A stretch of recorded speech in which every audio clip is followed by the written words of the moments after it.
Channel of Vadodara. Dabhoi Waghodia road પર ગોજાલી પાસે મંથર ગતિએ ચાલતા બ્રિજના કામકાજને લઈને આમ જનતા પરેશાન થઈ રહી છે।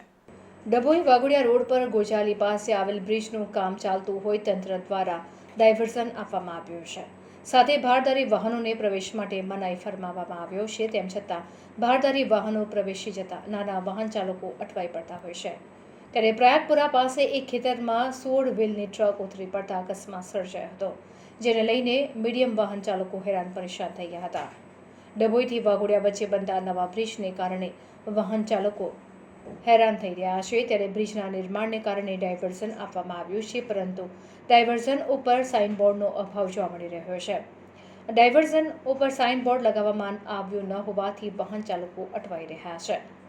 ત્યારે તંત્ર દ્વારા ભારદારી વાહનો માટે પ્રવેશ નિષેધ કરવામાં આવે તેમજ દિશાસૂચક સાઇનબોર્ડ લગાડવામાં આવે તેમ વાહન ચાલકો અને ગ્રામજનોમાં ચર્ચાઈ રહ્યો હતો।